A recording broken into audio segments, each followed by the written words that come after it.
পাঁচ ছটার মতো আছে কি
আপনারা যে এখানে এই যে তার টাঙ্গাইতেছেন যা কিছুই করতেছেন হাতি যাতে নাই তো আমরা হয়েছি এখন আর থেও এসে পাকিস্তানের মতোই ঠিক আছে স্যার চালের কেজি পাকিস্তানে কত টাকা রেট আমরাও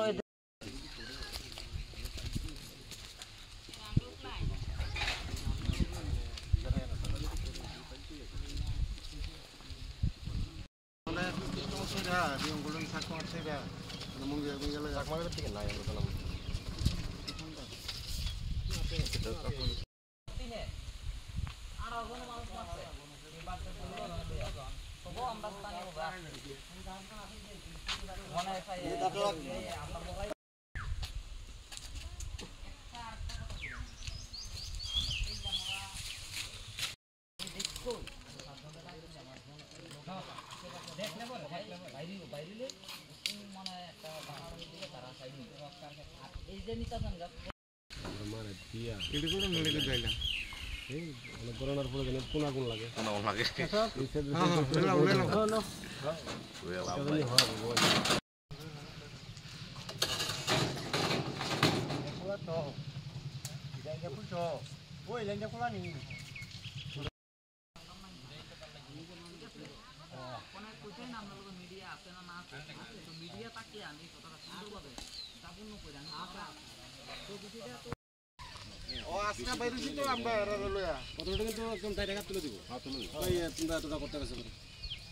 আমরা কি কারণে বাড়াবাড়ি করছি এরপরে যদি কিছু হয়ে যায়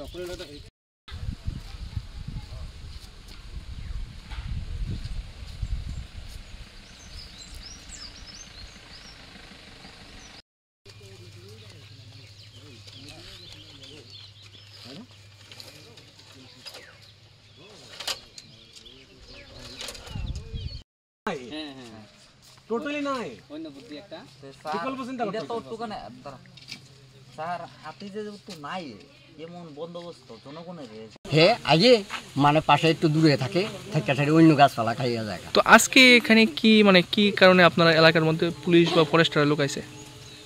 আজকে ওই তো এখন যে আইছে তো তারা আমরা এই লাইনটা খুললে লাইতেছে এখন আমরা কীভাবে বাঁচবো আমরা যে একটা নিরাপত্তা দেওয়া তো দরকার আমরা এই গণেশের হাত থেকে রক্ষা পাবে লাগে। এই গণেশের সমস্যা এই এলাকায় কতদিন ধরে? আজকে বহুদিন ধরে গণেশের সমস্যা। এই যে ওই বাড়িটা এক একে 3 বার ভাঙছে সামনের বাড়িটা। এই এলাকার নাম কি? এটা কৃষ্ণপুর। এইদিকে এখানে ওই যে এদিকে আসা যাওয়া করে গণেশ। তো এই যে গণেশের সমস্যা, সমস্যা তখন আমরা নিরাপত্তা নাই, হয়তো মারাও যাইতে পারি, এটা কোনো গ্যারান্টি নেই, কারণ গণের সাথে মৃত্যু হইতে পারে, এটা কোনো শিওর নেই। কারণ তার কাছে বাঁচার কোনো পদ্ধতি নেই, তার কাছে থেকে বাঁচার কোনো পদ্ধতি নেই। এখন যদি আমার কপাল ভালো হয় তাহলে বাঁচমু, গণেশের গ্যারেন্টি নেই। সন্ধ্যা আগোয়ালাই মজা কোনো কোনো একদিন 4টার সময় এখানে খেতে আমি কাজ করতে, মানে গণেশ বলতে হাতি তো? হাতি গেলাম কোনো সময় আইয়ে আপনার পুরো টিমটাও ঢুকে আইয়া থেকে, আর কোনো সময় সিঙ্গেল আইয়ে, কোনো সময় ডাবল আইয়ে, আবার কোনো সময় আপনার এই পুরা যে টিমটা আছে এই টিমটা পুরাটাই ঢুকে ভাগ হইয়া এদিকে মানে বাইরে থাকি। তখন ওই কারণে আমরা ওই লাইনগুলো দিয়ে তাহলে বাতিটা যখন দেখে তখন বাড়িতে একটু আক্রমণটা কম করে, বাইরে সাইডে যা কিছু খাওয়া দাওয়া করিয়া যায় দিয়ে।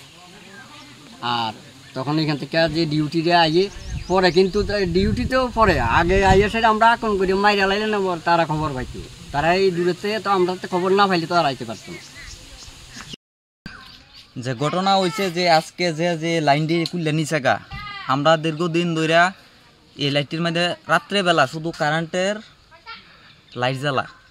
গণেশ আইয়ে দীর্ঘদিন ধরে গণেশ আইয়ে এই কারণে সারের ফোনের দুর্দৃশ্য হলো, কিন্তু আমি ঠিকভাবে করতে পারছি না। কত হইলো এই যে নিচে গা লাইনটি খুললে আমরা আজকে রাত্র কেমনে তাকুম? কারা নিচে লাইন খুললে? তারা নিচে ফরেস্টার ডিপার্টমেন্ট থেকে তারা লাইনটি খুলে নিচে, যে আজকে রাত্রে আমরা যে ঘরে থাকতারুম না থাকতারুম এটার কোনো আমরা সিকিউরিটি নেই। কারণ 11টা গণেশ এই আমরা এই জঙ্গলের ভিতরে আছে। কোন এলাকা এটা? হ্যাঁ, কোন এলাকা এটা? এটা কৃষ্ণপুর, মধ্য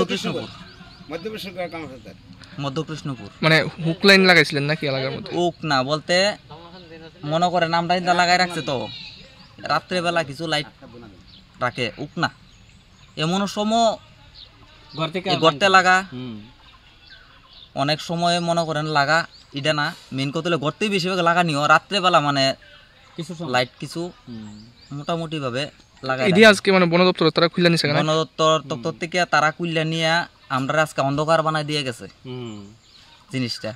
আর একটা কথা হইলো মেইন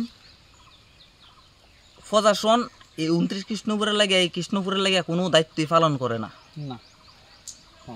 যে আছে তারাই খালি এই 29 কৃষ্ণপুর আইলে মন গলাইয়া তারা খায় আবার ফকাট বুড়াই যা, কিন্তু মানুষ মরে যাগা এটা নাই। 16 জন লোক যে মারছিল ওই তো এখানে, যেমন আজকে 2-2.5 বছরের ভিতরে আমরা এই উত্তর কৃষ্ণপুরের ভিতরে প্রায় আমরা নতুন বাজারের ভিতরে 2 জন মানুষে গণেশে মারছে, তারা মনে কিন্তু কোনো উপলক্ষ পাইছে না। আর জিনিসটাই তারার সবসময় বড় তাহে, এটা লইয়ে যাও, এটা লইয়ে যাও, এটা লইয়ে যাও। গরিব মানুষ লাখি বেজে ভাত খাই আমরা অত কাগজপত্র কেমনে জোগাড় করুম আর কেমনে আমরা পরিস্থিতিটা পাইতাম?